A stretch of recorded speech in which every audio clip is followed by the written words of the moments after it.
There are certain yogis who live in the Himalayan mountains, okay? And they're spending their lives meditating for 20 hours every day Wow. inside of a cave. Now, think about how difficult that would be to sit still for 20 minutes or 20 hours per day. No one can do that, right? No one can do that. We can't even sit in the doctor's office for 2 minutes without looking at our phone, right? Tell me about it.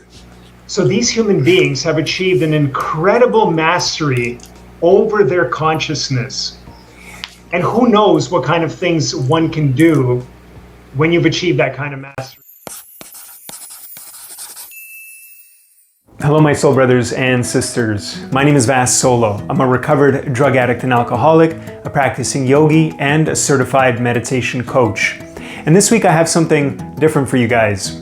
Last week I was invited on a YouTube channel called An Alcohol-Free Life, where I spoke with Terry G, who interviewed me about addiction, recovery, meditation, yoga, and all sorts of other interesting stuff.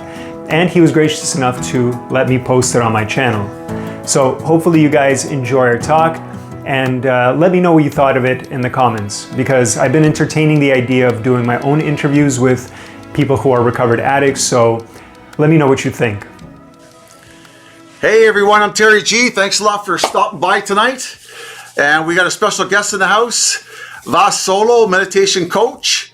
We're going to be talking with him a little bit tonight in a few minutes, a couple seconds. We're going to be start talking to him, and we're going to see what he's all about. He was generous to come on tonight and talk to us about some meditation, about his program, about how he got into recovery, maybe some struggles he did in his recovery. And you can ask a bunch of questions about him. And let me just, with no further ado, I'd like to bring aboard a special guest tonight, Vas Solo.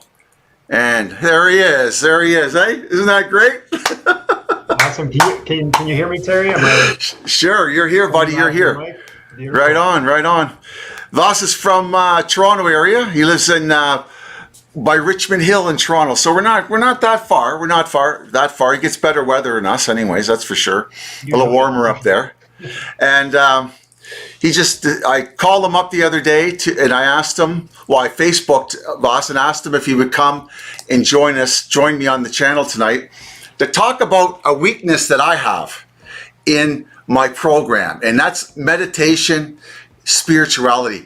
You know, he fits right into that weakness of mine, and that's what I thought about him when I was saying, what guest can I get on here to talk about something that is great for the listeners, but is also great for me in my program. And I thought about Vas Solo, and he was willing to come on. I think it's terrific. And there's one thing I want to start off by saying. This guy has a really cool name. He really, really does. I think he does. And I'm just going to ask him to tell us a little about himself and how he got in the last 6 or 7 months of his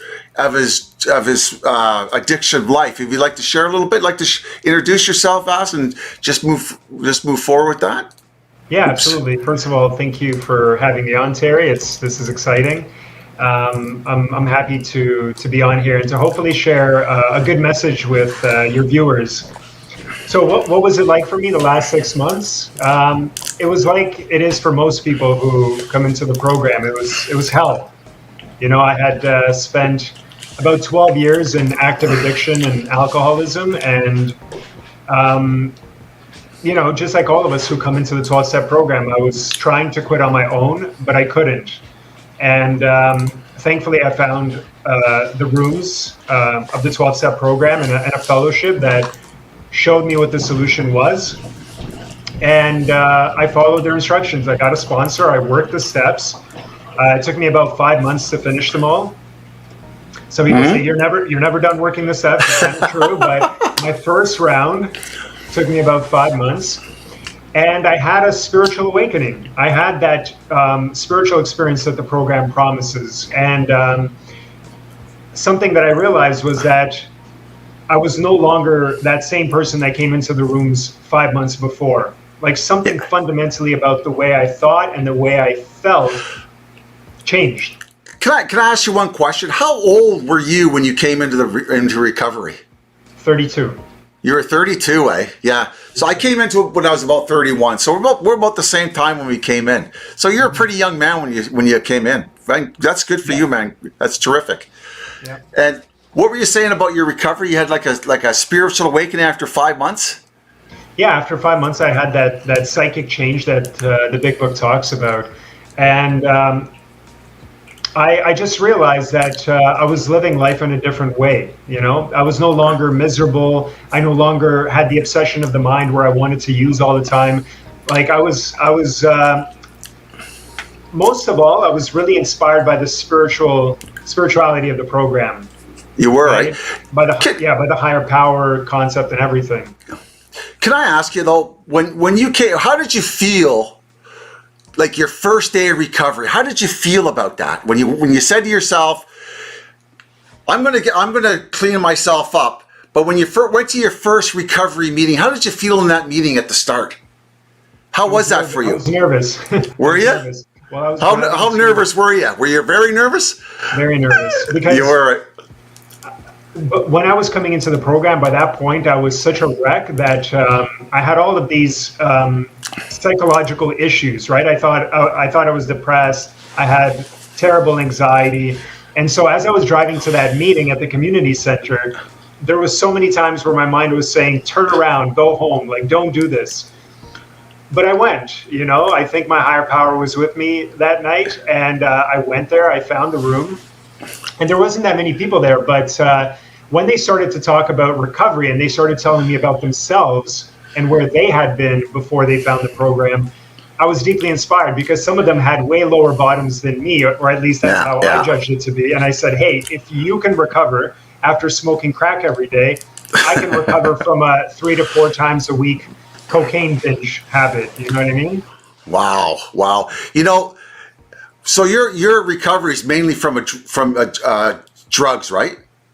For me, it's absolutely interchangeable. I was doing both cocaine, crystal meth, and drinking like a fish. So yeah, I did a lot of coke at the end of my drinking career. Cocaine was like there was lots of it around. It got really cheap at the end. There was lots of coke, but I never considered myself a coke addict. I considered myself more of an alcoholic. But you know, for somebody to come in and be dual addicted, like really like cocaine, alcoholism, you know, I tilt my hat to you because I think drug addiction, just what reading the papers right now is way harder to get off of than alcohol. I'm not comparing, you know, I know some guys that they can't get off alcohol. I know that, but I just think when you're doing drugs, you know, street drugs and that, I think it's very hard to get off those and get any sort of recovery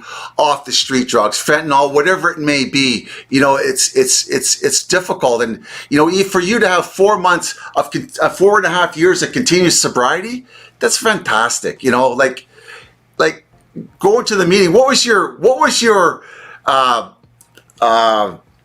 time when you went to the meeting? What was your epiphany that said, I got to do something about my life? What was that? So I'll tell you about my rock bottom. I had many bottoms throughout those years, and coincidentally, the last time I used my final rock bottom was not even my worst sort of binge or escapade. What happened was, it was a Sunday night.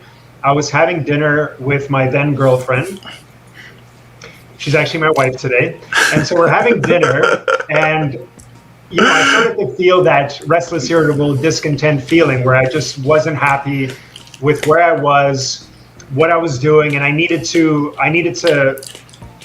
relief. And so I called up my dealer. I got Coke, right? I got a gram of Coke. We drove back to my place, and I knew I had work the next day, but I didn't care. I just needed to feel better. And so I remember I did half of the bag right away, and I waited for the effect. And there was no effect. I didn't feel high at all. And so I'm like, what the heck is going on, right? I'm not getting my relief. So I said, I got to do the rest of this. So I did the rest of the bag in my second go. Wow. And nothing. I didn't get high that night. And so I remember I was sitting against the wall in my room on my bed. And I was super depressed. And I for some reason, I just started thinking, what the heck am I doing this for? What is going on with my life? Like, I really need to change. And then a couple of days after that, I was driving to that meeting. Oh, sorry. 1 second. Whoa, Yeah, I just hit the wrong button there. Sorry, I just lost. You know, alcoholics say the same thing like that.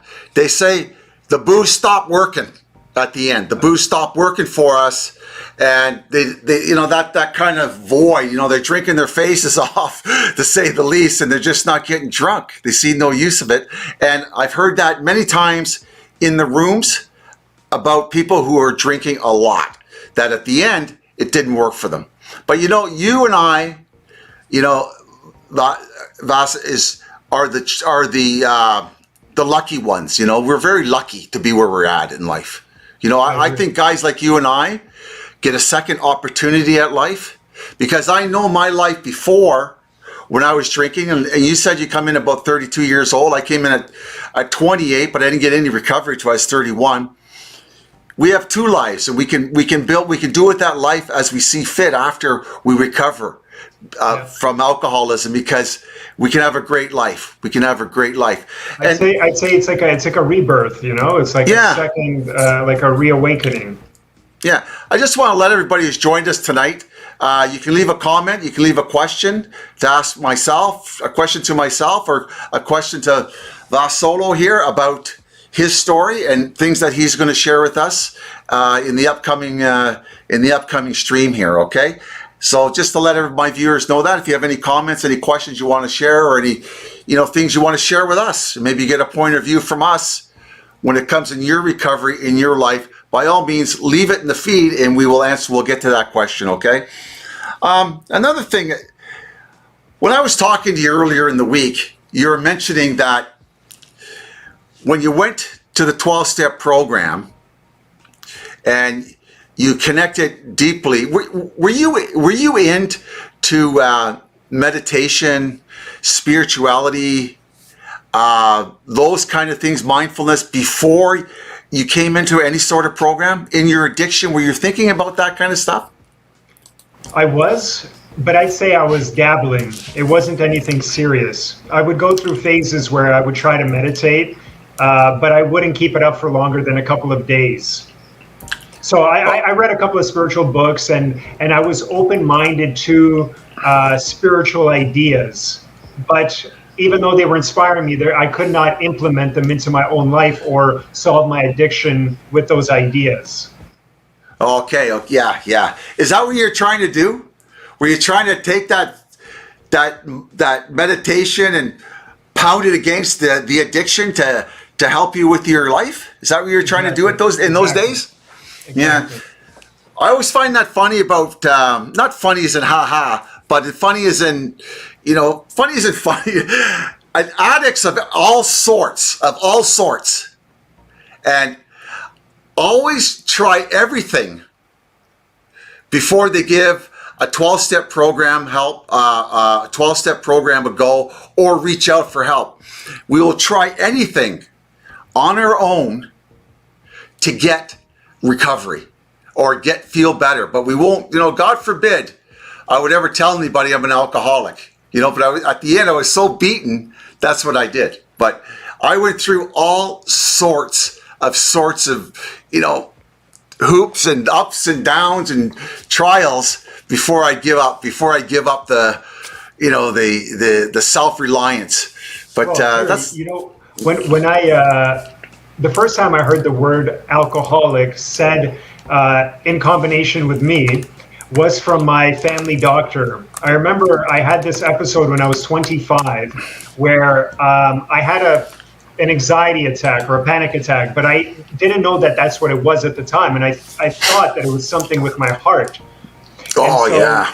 After that episode, I kept feeling bad, right? It didn't happen and then go away and I felt fine. The anxiety and the panic persisted, and that made me feel short of breath, and I just didn't feel good. And so I started to go to my doctor. I went to a cardiologist. But when I was talking to my doctor and telling her what had happened, I was telling her that, well, I was really hungover, and she's like, well, how often do you drink? And then I told her, well, every weekend. And she says, how much? I go, a lot. And she goes, have you ever considered that you might be an alcoholic? And I was like, yeah. Me? Right? Like, I was so insulted. I'm like, at the time, my idea of what an alcoholic was somebody that lays in the alley, has peed his pants, is homeless, right? Drinks every single day. And I was a functioning drug addict and alcoholic. I had a job, I had a girlfriend, I wasn't homeless. So to me, my image could not accept the fact that I could possibly be one of those. And even when I went into the program and I had to introduce myself as, hey, my name is Vass, and I'm a drug addict and an alcoholic, I remember cringing inside for like 2 to 3 months every time I had to say that, even though I knew I wasn't. I know, man. I get it. When you say the words, it just reinforces whatever stereotype we have, eh? I've become this, whatever, that's I get it. I get what you're saying. And then that's why it's so hard to admit, right? Like, that's why it's so hard for us to go and get help, because we want to do everything possible to refuse that label, or not to be labeled as that, right? And the human will, right? The willpower, that willpower, the almighty willpower, right? We'll smash it until, if we can get a result, right? Or the blame game. We do a lot of that. I know I did a lot of that. I'm like this because of them. I'm like this because of my school. I'm like this because of the abuse or whatever. It's not because of the booze, it's because of everything else. But the reality of it is, I drank a hell of a lot. I drank a lot, man. Holy shit. And when I talked to you earlier in the week again there, I've talked to Vass earlier in the week. I did like a little interview, let everybody know what was going on here. But you mentioned that when you entered the program of recovery, and for you it's the 12 steps, you said to me, you said that your journey with the 12 steps wasn't enough for you. And I use that phrase too, the 12 steps weren't enough for me. Or the place where I was going to get recovery wasn't enough for me. I had to go get therapy. I needed outside help like that. Mm-hmm. So I understand when somebody says the 12 steps aren't enough for them, but what did you mean by that when I was talking to you the other day about that? What did you mean by that?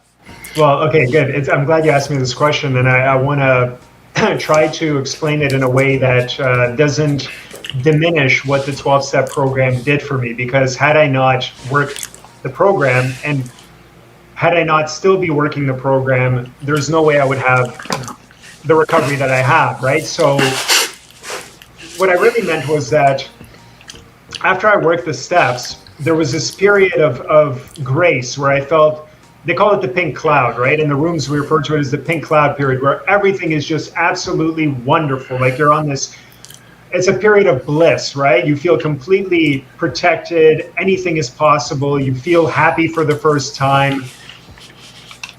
But then about a year into recovery, that feeling started to subside, right? And so I started to feel crappy again. And I'm like, what's going on? Because I'm still doing the program like I was taught to do the program. I'm working the steps. I'm sponsoring. I'm doing inventory. I'm praying constantly. I'm of service. And yet I can't get that feeling back. I can't get that feeling back, right? And so that's what I mean by it wasn't enough for me, because what I truly realized after that experience is that I started to look outside of the program on how I could grow spiritually, because the things that the book was talking about, so let's say meditation, for example, it doesn't explain to you how to meditate. Exactly. Yeah, I agree with that. And sorry for interrupting you. No problem. But it's a big one. I don't do it. I don't meditate. I really don't. I just never have. But it says meditation's a big part, and I don't do it too often. That's why you're here tonight to talk. That's why you're here tonight to talk about this meditation stuff, and that's I need to hear it. I need to hear it, and I think the listeners need to hear it. That it still exists out there. There's a lot of people still need it, especially in a busy life. Not just for people who are addicted. Meditation is great for people who are stressed out, who are having difficulties with their life.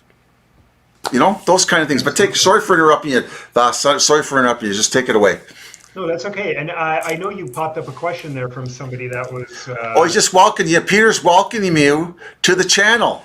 Hey, Voss, welcome to the channel. How do you use meditation to help with your recovery? Well, yeah. Awesome. So thanks for the question, Peter. And I think I want to address it by first telling you how I incorporated into recovery in the beginning and how I incorporate it now. And then we can go into a little bit more of the details of what the science says about meditation. Sure. How meditation actually works within the body, mind. But my story is this. When I first got into the rooms and started working the program, I started meditating almost right away because I came upon this book about yoga, and not like the stretchy bendy yoga, but I'm talking about the whole yogic philosophy of life, right?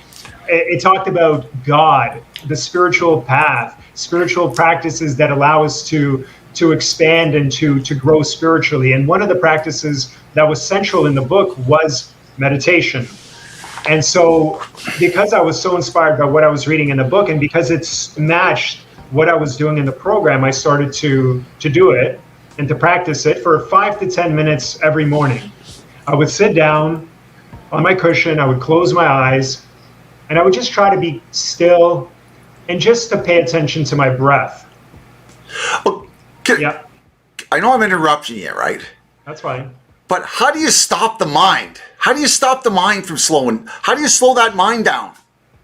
So it's pretty much impossible until you attain some sort of mastery. So the idea behind meditation is not to stop the mind, it's to occupy the mind with a single task. Okay.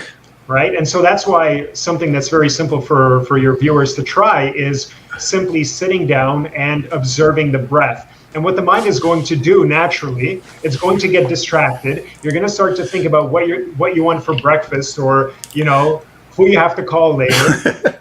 And so what your job is during that meditation is to notice that you're no longer watching the breath, and then to bring the mind back to that single point of focus, right? And what people, when they first try it, if they're not used to sitting still and being quiet, they might get frustrated, they might want to give up. But it's like working the steps. Within that process of noticing that you're distracted and bringing your mind back to the point of focus, you're actually creating the benefit. You're training your mind to be more still, right? And there's many more things that happen in addition to that. But this is what meditation is supposed to do, at least on a very basic level. Okay. So what would you say somebody starts off with in meditation? If you're trying to meditate, what is a good target to start off with? Like 1 minute? 1 minute is fine. Yeah. Oh, okay.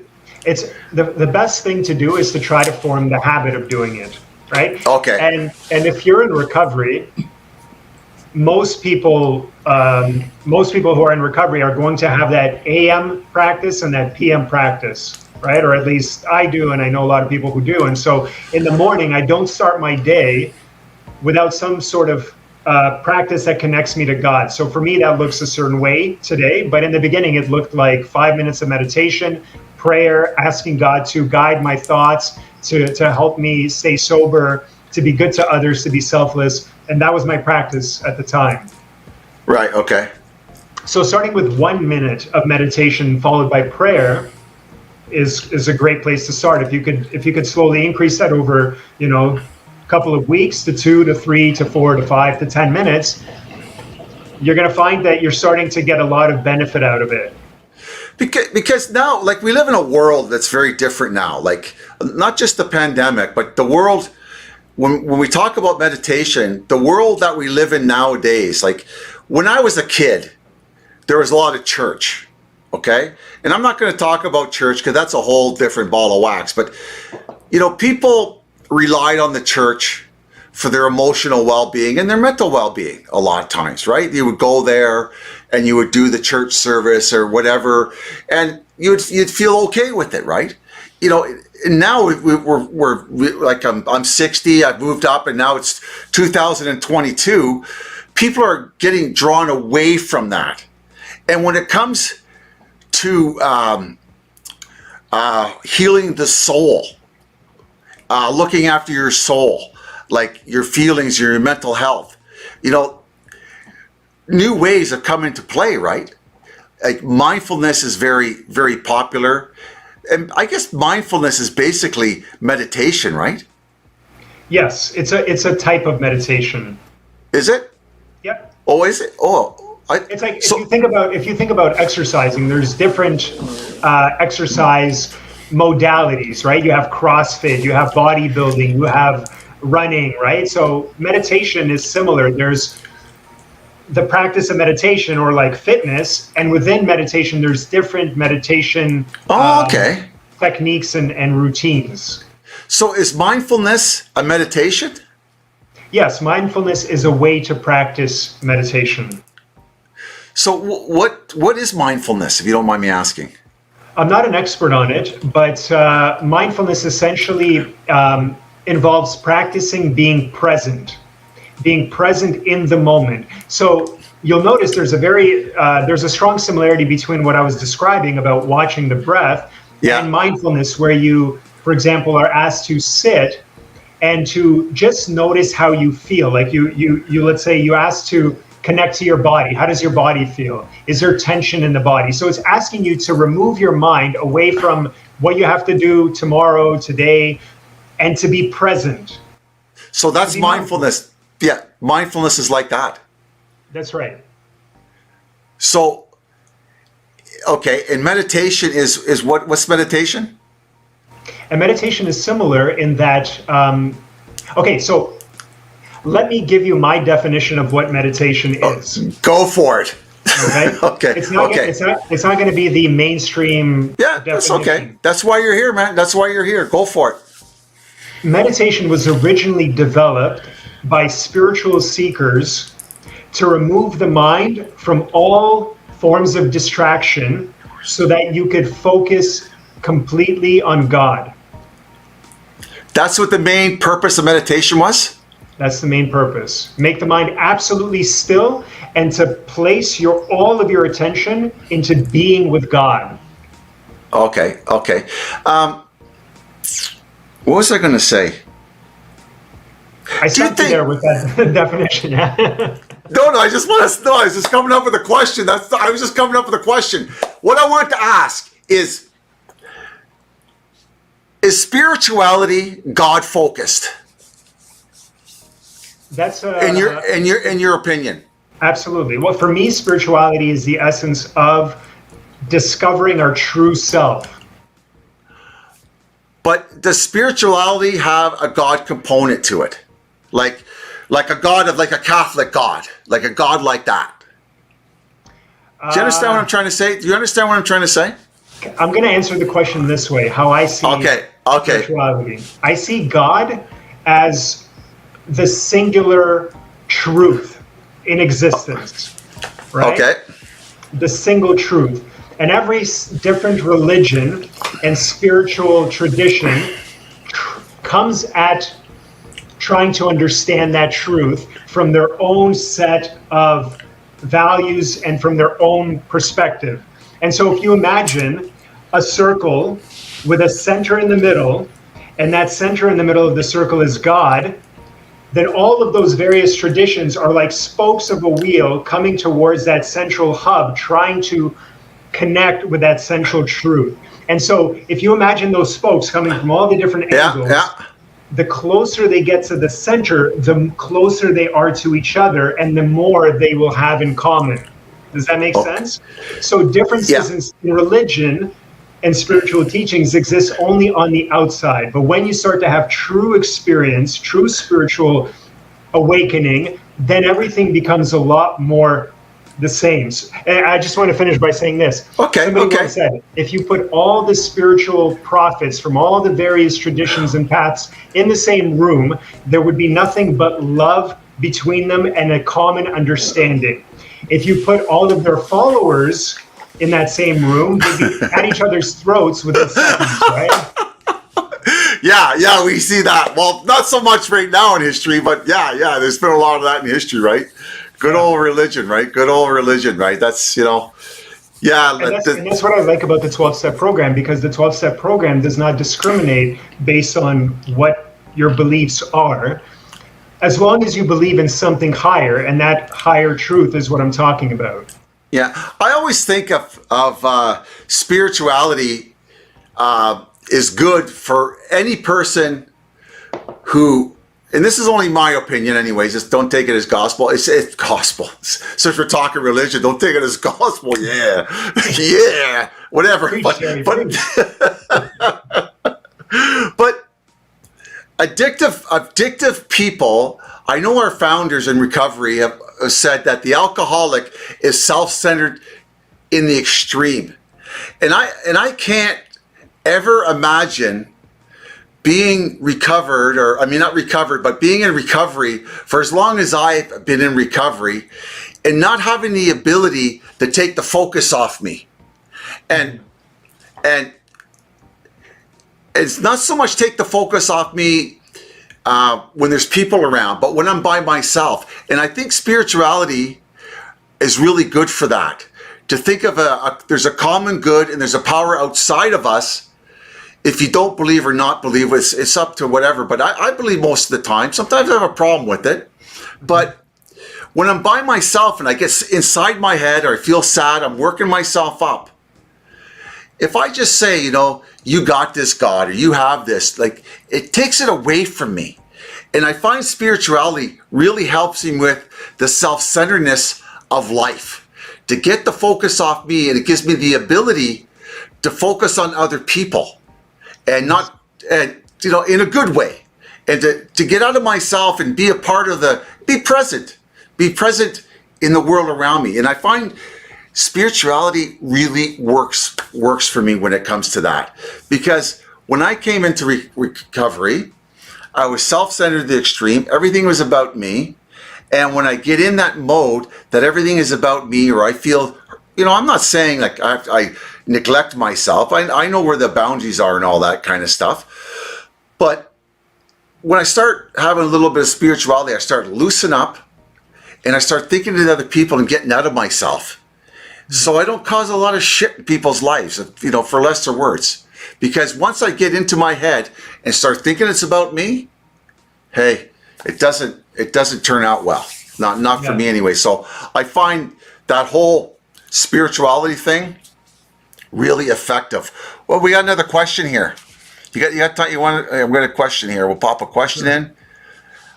I've asked Terry, how long does it take before meditation doesn't seem forced? Any suggestions on how I can get the most out of meditation periods? Tuning in from BC, Canada. Woohoo! Okay, thanks for the question, Hunter. I don't know exactly what Hunter means by forced. If he's talking about it feeling like something that he has to he doesn't like to do, so he forces himself to do. Or maybe he wants to come to a point where he actually starts to enjoy meditation. Yeah, it could be all the above. Maybe that's what Hunter is asking. And I would say that, I'll give you an example. When I was in high school, I was overweight and I was extremely insecure about my weight. But no matter how hard I tried to stop myself from overeating or lose weight or get fit, I could not do it. But then something in me finally snapped when I was 19 years old, and I just became obsessed with running. Before that, I couldn't get off the couch. And here I was running every single day. And I couldn't run for more than a minute at a time before I was gasping for air. And so here I am, just, this waddling down my block. And once I catch my breath, I run for another minute and rinse, lather, repeat. And then after 6 months, I was running for 30 minutes straight. And I had lost a bunch of weight. And I remember that for the first 3 or 4 months, I was not necessarily enjoying it. I was just forcing myself to do it because I really wanted the result.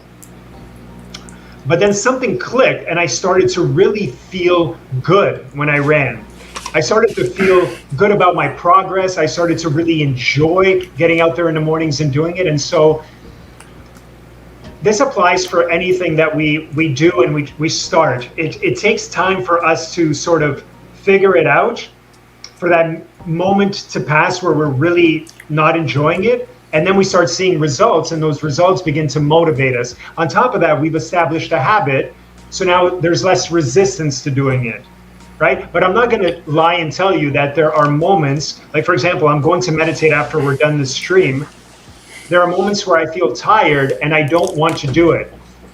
But because I know how powerful the benefit is to how I feel versus how I feel when I don't do it, that motivates me to sit down and go through the practice even when I don't really feel like doing it to start. Yeah. So I hope I answered that question for you, Hunter. Yeah, he said all the above, everything that you mentioned, like what you doesn't know about, what you weren't sure about forced, the way you came back to him, he said all the above, so it gets, how it feels easy to get, I guess. Yeah. Well, and Hunter might be familiar if he's done the 12-step program. We thought we could find an easier, softer way, but we could not, right? And when it comes to these kinds of practices, you don't want to sit down and try to meditate for 40 minutes if you don't do it a lot. You want to gradually work up, but there is no avoiding the work that has to be done, right? So you have to believe in your heart, just like I believed in my heart that the 12-step program would do something for me. You have to believe that this meditation is going to offer you something that's of benefit and of value. And I've known people, like in 12-step programs right now, there's actually meditation groups that have started up in the last maybe 10 years, and they become very popular. And, the results that people are getting from meditation has been terrific. They've done very well with it. I've just never practiced it, and I should start practicing it because it's got a lot of benefits to it. There's a lot of benefits to meditation. I just want to let you what are some of the benefits, health benefits besides stress that you can get from meditating? Okay, so I'm glad you asked me that because I'll come back to when I was talking about when I first started doing it, when I was working the steps. The thing that kept me, the reason I kept doing it is because I noticed that, if I meditated for consistently every single day for 5 to 10 minutes and I did my prayer in the morning, I felt good. And some of the things that I began to notice is that I started to get all of these new interesting insights into myself, which were helping me navigate recovery better, right? But when I stopped, like sometimes I would get lazy and I would skip a couple of days, and I noticed that the way that I felt would change in a negative direction, right? So I'm like, oh man, like this is doing something. And as soon as I start meditating again, I start to feel better. So I kept up with it. Now, it helped me recover, but at a certain point, like I told you, about a year in, I felt like I was getting stuck. I was doing the steps, but it wasn't enough for me. And so I was seeking, I was studying different spiritual paths. I was going to churches, I was going to temples, I was trying to find my way, my next step. And I was struggling and I couldn't find it. And then somebody in the program, we were standing outside after a meeting, and he said, listen, I just recently went to this meditation center in Toronto and had a great meditation. You should check it out. And I said, why not? I've been going to these places, as much as I can, so I'll go see what it's all about. And I remember that at the time I was still meditating, but I was getting frustrated with my practice because I wasn't getting the results that I was looking for. Like I was reading in books about yoga that meditation was supposed to help me transcend some of my character defects, or it was supposed to help me reach higher states of awareness. And I wasn't experiencing that. I was getting some of that stress relief that people know that meditation is famous for, but I wasn't getting to those beautiful spiritual states that those books talked about. And for all I knew, they could be making it up. But yeah, right. right? Yeah. But I believed them. I believed that they were telling me the truth, and so I ended up going to this center that same weekend that my friend told me about it. I drove there with my mom. We went to their service, and when we came in, somebody, like a volunteer, showed us the room where people were meditating. It was like a quiet, dimly lit room. There was rows of chairs and people sitting with their eyes closed, meditating. So my mom and I, we found a couple of chairs. We sat down and we started to do our meditation. And after a couple of minutes, I started to feel this beautiful, deep sense of peace and calm washing over me. I started to feel like there was this beautiful, loving presence there with me in the room, right? And I'd never experienced that kind of state before in my meditation. And I remember that the meditation was over, and it seemed like it was like 5 minutes, but it was actually 30 minutes that we sat there. And my mom and I, we both turned to each other, and my mom whispered to me, she's like, "Did you feel that?" And I was like, "Yeah, I did. I felt that." So we both had this really great meditation, and we talked about our experience on the drive home, and we both felt like the same thing. We both felt a very uplifted, beautiful, peaceful state, and that presence with us. And what's more is that we both left there feeling very happy, and that feeling lasted with us pretty much for the rest of the day. Right? So right on. I'm like, wow, this is a really cool experience. So I ended up going back the following weekend. The experience happened again. And so this time I talked to one of the people who worked at the center and asked them, hey, like, what kind of meditation do you guys practice? Can I learn it? And they said, look, go to our website. You can order lessons that we'll mail to you, and they'll gradually teach you the full technique that we do here, along with the philosophy of like the spiritual path that we practice. So I'm like, done. I went home, I ordered the lessons, and after 2 weeks, they sent me the first one, and I started to practice this new kind of structured form of meditation where I gradually learned how to do everything all over again. I learned how to sit the right way. I learned where to keep my eyes when they were closed, right, for best results. They taught me different breathing techniques. And then finally, 2 months into those lessons, I got the lesson that taught me a mantra, right, which is basically 2 syllables that I had to mentally chant as I inhaled and as I exhaled. And so here's the cool part. I'm getting to the end of the story. Right away I went to try out this technique, right? I sat down, I closed my eyes, I started watching the breath, and I started to mentally chant those words. And after what was probably about 5 minutes, I started to feel the onset of that experience again. My mind became extremely calm. I began to feel extremely peaceful, and again to experience that beautiful, calming, comforting presence. It might sound like an exaggeration, but I like to say it was like being cradled in the loving arms of God. Okay? Okay. Beautiful state. I wasn't thinking about the past. I wasn't thinking about the future. I was just in that beautiful present moment with this presence. Okay? Wow. And as I got up after about 30 minutes of doing the meditation and I went about my day, I felt so good. I felt like there was this beautiful bubble of joy at the center of my chest, and I felt so connected to everything. And I remember just thinking, what is going on? This is amazing.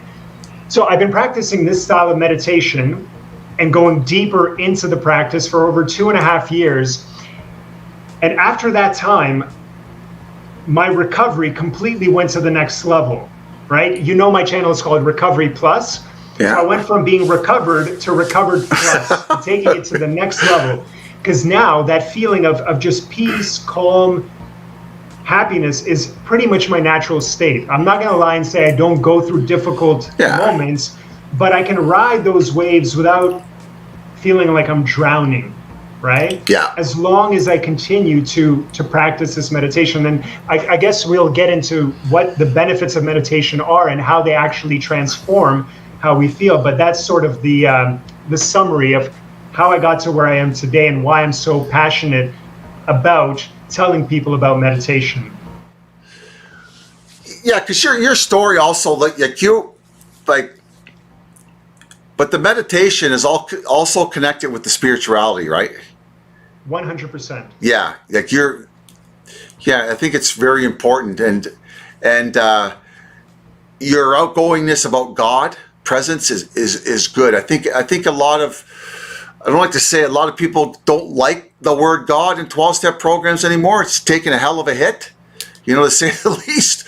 And everywhere you go, like we got groups here in Ottawa, they're kicking the word out. They don't want it no more. The singular movement, it's powerful movement here in Ottawa. There's groups, there's people, the groups are fighting over it, kicking the word God out of 12-step programs. And I'm on the side of it. If if it works, don't fix it. I think it's good. And I'm on the side of, if you don't like the word God, it's like joining the Kingsman Club, right? If you don't like the way they're doing it, the Kingsman Club, you can join the Knights of Columbus. You don't have to go in there and start changing the Kingsman Club because you don't like it. Just go and find something that suits you, and that's what I like. That's my stand on it. But someone once said if you tore out every page that had the word God on it in the big book, you'd be left with like 10 pages. It is the essence of the program, right? Like I look at my addiction today as a symptom of a spiritual longing. It's not that I love the drugs and alcohol. I just didn't like existing without that higher understanding or awareness that there's something more subtle and beautiful and uplifting in the world, right? I was not inspired by looking at society and going, okay, so what do I do? Get a job, have kids, work my whole life and die. That's it? That's all? Just there's got to be more, man. There's got to be more to it. Right. And what showed me that this program is actually the real deal is that when I finished working the steps, nothing in my external life had changed. I was dating the same girl. I was living at the same place. I had the same job, had the same friends. So I didn't change anything about my external circumstances, but something in me opened up and I felt happy. Yeah. Right? So there was a spiritual awakening. I didn't need anything around me to change. I needed to change to let that light in. Yeah, I've had, we call them spiritual awakenings. That's something what you're describing there. I've had stuff like that happen to me in 12-step programs, like just, driving into work one morning. I'm driving into work and all of a sudden tears come from my eyes and it's joyful tears. And it's just, there's nothing going on. It's just that everything seemed to be connected. And, at that moment, that sense of gratitude and that sense of that everything's just going to be okay. I'm not driving a Cadillac. I don't have a great big job, but it's okay. Things are okay. And that's God. I think that's I think it's a feeling that when you talk about it, a lot of people haven't experienced it. They might, ball hog it, no way, those guys are, but it does happen. It really does. The spirituality of the program, the spirituality of the 12 steps, it gives us a new direction in life, and it really fills that hole that booze filled and drugs and alcohol did. Because and then nothing else could fill, because I know I didn't just try drugs and alcohol. I tried sex. I tried being an accomplished person at school, trying to get a job and trying to have a good body. None of that gave me the satisfaction that actually living according to very simple spiritual principles gave me. And that's how I knew there was something true in that, something honest, because it truly worked if I did it. Yeah, because for myself, when I lost the booze and drugs, I was more of a boozer. There was a big void to fill, right? There was a big void to fill, So what are some of the benefits from meditation? Okay, I'm gonna talk about the science first. Okay. Right. One of the things that science has learned about people who meditate versus those who don't, and they learn this by studying people's brains. Like they'd scan them with MRI technology, which showed the activity in the brain. They showed that people who meditate have a more active prefrontal cortex, which is the most developed and advanced part of the human brain. That's the area associated with some of our highest human faculties, like concentration, impulse control, abstract thinking, creativity, and happiness. Okay? Now, conversely, they found that people who are depressed or anxious have a very quiet prefrontal cortex and a very active limbic brain, which is the primitive part of the brain. And that part is responsible for aggression and fear. So those very negative, dark emotions. Oh, really? Yes, and so meditators actually have a very quiet limbic brain. So their prefrontal cortex is very engaged and activated, and their limbic brain is quieter than the average person's. Whereas the people who are depressed, very active limbic brain, very dull and underactive prefrontal cortex. So meditation kind of wakes you up. Absolutely. It energizes the part of your brain that awakens your highest human capacities and faculties that actually make you feel good and connected. Right on. But there's just meditating and just doing that on a regular basis. It's like the stress levels go down. The health has got to be a lot better. Like the heart rate, everything's got to, Absolutely. Yeah. Because you're relaxing the nervous system. The nervous Yeah. system controls the heart, right? It controls the functions of the brain. It controls all of your organs and the hormonal system. So if you're allowing time in your day for the nervous system to completely relax and get a much deeper rest than it's used to, then of course you're going to start receiving certain health benefits from that, even on the physical level. Yeah, and people like myself, I had a lot of behavioral issues in early sobriety and even through sobriety, into my years of sobriety, and like anger issues, right? Like you know what I mean? Anger. Meditation would help with those negative behaviors. 100%. Yeah, 100%. I think so too. I agree 100%. And just that whole meditation part, because in 12-step programs, I think people find the prayer part a lot easier than the meditation part. Yeah. A lot of people talk about the prayer part before the meditation part. You very rarely hear, I meditated this morning for half an hour, right, or 10 minutes or 2 minutes. You very rarely hear that in programs. But can I just ask you, what was one of your greatest moments in recovery so far? Just changing the topic up a little bit. I would say getting married. Getting married? Yeah, finally getting married, because the reason it jumps out, one, because I love my wife dearly. Oh, right on, man. Right on. And two, because before I recovered, I did not think I would ever get married.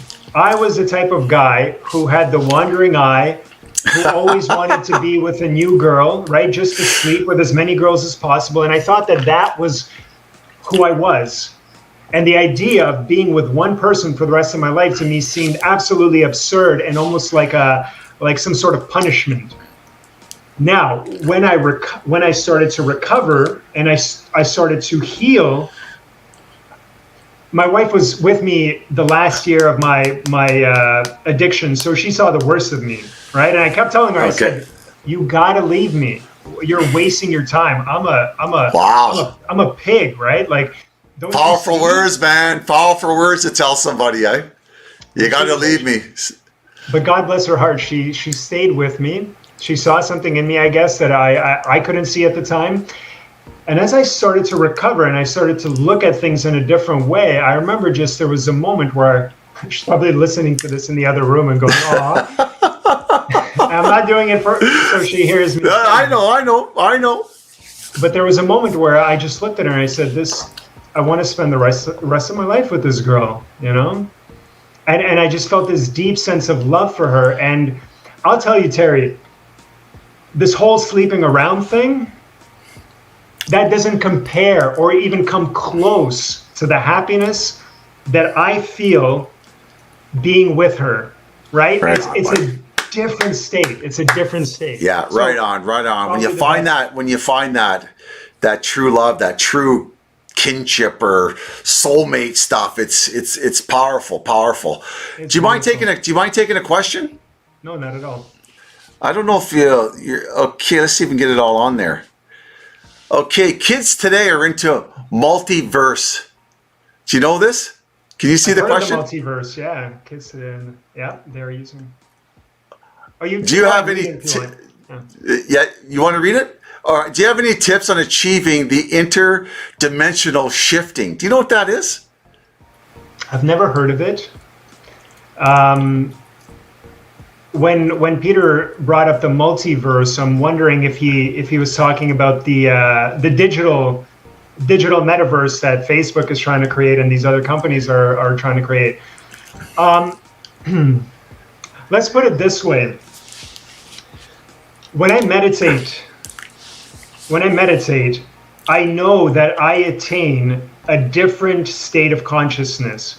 It's not the same state of consciousness that I have right now while I'm speaking to you, right? Yeah. It's an elevated state. It's an elevated spiritual state. Can I just stop you for a second?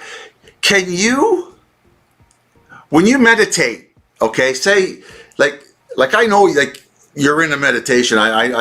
When you meditate, can you put yourself in a different time or something? I personally can't. I'm not. Is that actually a thing? I've never met anybody who could do it. I can't do it myself, but I've read about advanced spiritual practitioners. Okay. Who can do incredible things like levitate, who can shift from being here to being in another place in the world. Now, these sound extremely... I think that's what he's talking about here. Right. That shifting of, I don't know, like just put yourself in a different situation, like, I don't know, in a different place or something. In a different locality. I think it's possible. And the reason I think it's possible is because there are certain yogis who live in the Himalayan mountains, okay? And they're spending their lives meditating for 20 hours every day wow. inside of a cave, right? They start a fire, they eat very little, and all they do is they sit and they go completely inward. Now, think about how difficult that would be to sit still for 20 minutes or 20 hours per day. No one can do that, right? No one can do that. We can't even sit in the doctor's office for 2 minutes without looking at our phone, right? Tell me about it. So these human beings have achieved an incredible mastery over their consciousness. And who knows what kind of things one can do when you've achieved that kind of mastery. So that's why I think it's probably possible, but I'm nowhere near that level. So, yeah, so they can have like an out-of-body experience. Yes. Jeez. I want to tell you a story, which I found really, it's a short story. Yeah, go ahead. It's about a meditation teacher, okay?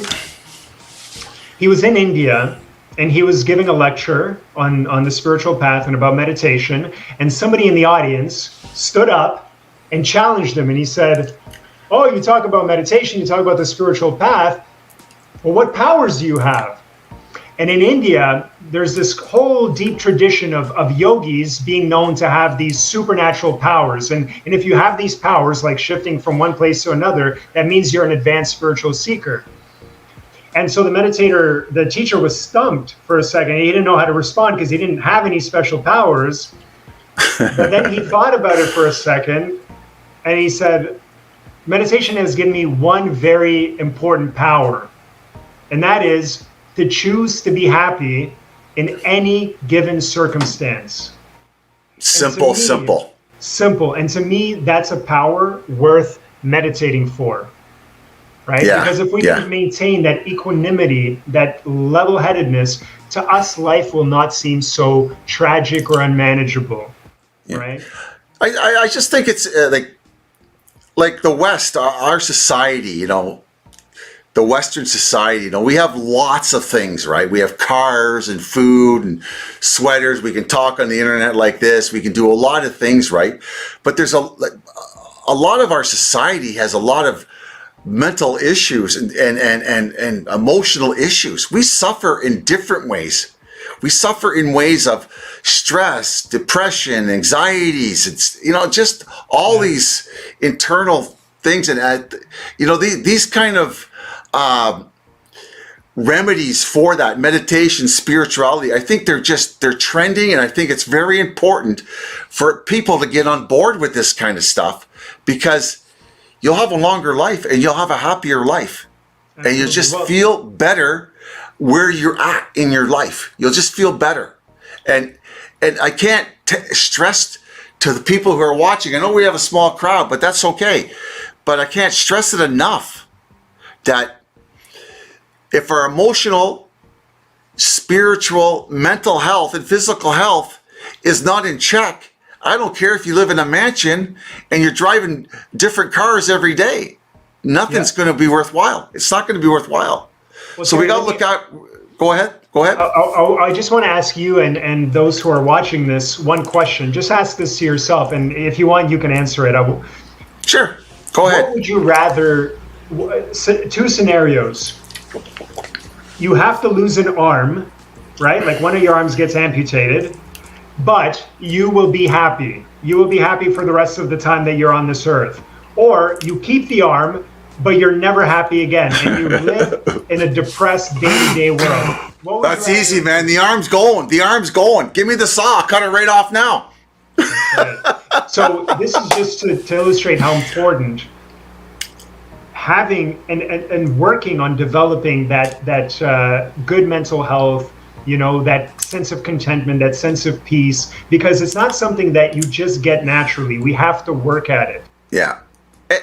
And also, right, when you feel good about yourself, you know, like you have good self-esteem, you feel happy within your life. I'm not saying every day you're happy, because life is shit sometimes. It's no good sometimes. Yeah. But it's incredible how things come together for us. If we put our own well-being first in our lives, like we have to look after our kids and all that. I get that, right? But I mean, like, going to the gym, looking after our spirituality, looking after our emotional or mental health, looking after those kind of things, what we eat and all those things, and feeling happy and content in our lives.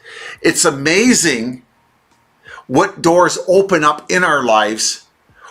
And it seems like it's effortless, that those doors, those opportunities, the great things, the gifts in life happen to us, and we think we did nothing for it. It's just that we have changed our the whole thing. We've done a 180, and we get all these opportunities come to us because that's just the way it is. It just happens like that. It's like a miracle. It's unbelievable the way things happen like that. You know, if we just look after ourselves, eh? It's as simple as changing our attitude, right? It's saying, like, if something challenging is happening in life, right? You can either say, why is this happening to me, which is the addict way of thinking. Yeah. Or you could say, what is this trying to teach me? Or what is trying to happen here? Because if you have that attitude, you're going to be open to receive the solution to that problem. And through that solution, there's something about you that's going to change for the better. That's right. At least that's what I found in my life. Well, it's true. It's true. I believe that. I believe that. And it takes time. Like a lot of us in addiction have come from awful places. And a lot of people in addiction have come from awful places even before they picked up the booze or the drug. So, you know, it takes time, but it's It's very possible. It's very possible. It takes practice and it takes action. We have another question here. What's your third eye and how do you open it? That's a good question. It's from Peter again.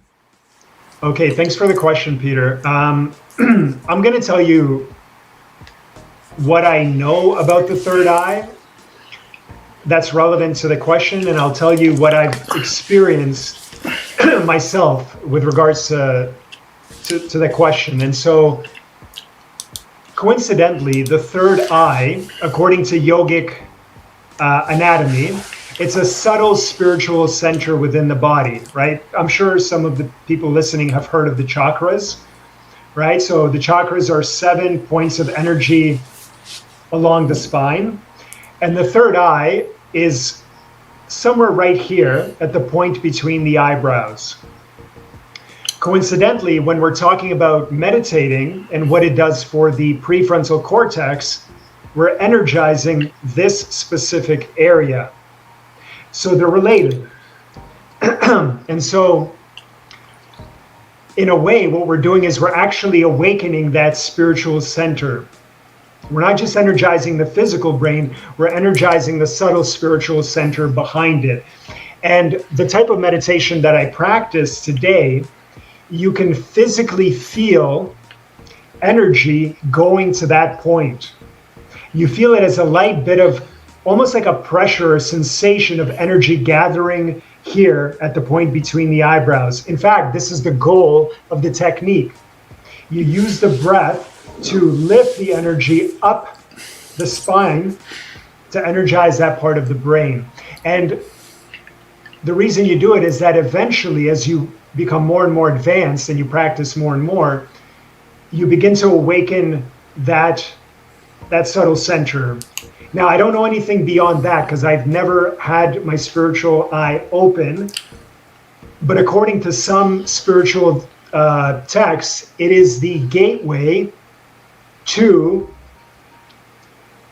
well, let's just put it this way. It's the gateway to the next realm of existence, to a more subtle, spiritual, blessed, heavenly realm. Wow. Okay? Yeah. So I know it's a little bit out there, but I hope that answers the question. So what you're saying is your third eye has never been open yet. Not to my knowledge. I think if it had, I would have known. Okay. Did anybody on the feed? Does anybody have any other questions? No. This is like, I tell you, I've had a terrific night tonight. Like, I don't know. I just thought, huh? You're losing your voice, eh? You're losing your voice, eh? I know. It would probably be a good time to wrap it up if there's no more questions, because I don't know how much more I could talk. Yeah, I know your voice is going. That happened to me when I had to carry it all by myself. A couple times, but I just want to mention. Why don't you talk just a minute or so on your program that you've developed, and talk about your channel a little bit and how people. I'm going to put the link below to your channel, and if you have a link to your program, your course you've set up a meditation, I'll put a link below it too on my channel. But why don't you take us out of this great night tonight? I think this has been such a success. I just think it's great. Why don't you take us out tell us a little about your channel, and tell us about your course and how people can get in touch with your course and what it's all about, and then we'll end it from there. How's that sound? Sounds good. I hope I have enough voice left to do it. But so my channel is called Recovery Plus. You can find it on YouTube, and you can find me on Facebook under Vas Solo. My course is not yet online, but it will be within the next month or so. So if your viewers want to follow me on YouTube and add me on Facebook, they will get notified once the course is ready and released. Okay. And this course is about? It's a 6-week course that teaches the type of meditation that I was talking about that I experienced at the center. Okay. Okay. Yeah, so if they're looking to have a more uplifted spiritual experience, it would be a good course for them to take so that they could actually experience what I'm talking about. Okay, terrific. You know, I'm going to take that course. I'm going to do that. I'm going to take that course. We'll get you signed up, Terry. And I just want to thank Vas Solo for coming out tonight and coming on my channel. I think it's been fantastic. I loved it tonight. I had fun. I had fun. You had fun, eh? You had fun, eh? Yeah, I'm glad you had fun because, you know, so much that's fun what it's my voice. And thanks to viewers. I think it was a very informative, hour and a bit, and I loved it. I loved it, and I want to thank you very much for giving us the time tonight on an alcohol-free life channel, and it's been great, man. You're my first guy. You're my first guy on the live feed, and I'll always remember this. I'll always remember this. Yeah. God bless. Thank you very much. I want to thank everybody for stopping by, and boss, I'll call you in a couple days. We'll just go over a little bit, okay? And we'll send you the link. You can put it on your channel, and it takes about a day or so for YouTube to process it, do their processing, but I'll get it over to you as soon as possible. Thanks again. Thanks, my viewers. Come by. I don't know. Next week I might have one. I might not. I'll advertise it if I have one. If not, there's something for the next week. But thanks again. And get some water. You need some water, buddy. It's been great, man. Thanks a lot. You gave your 100%. You gave it 100% tonight. I appreciate it very much. I can't tell you how grateful I am. Thanks a lot. We'll see you all later. Bye for now. Ciao for now, everyone. Bye bye.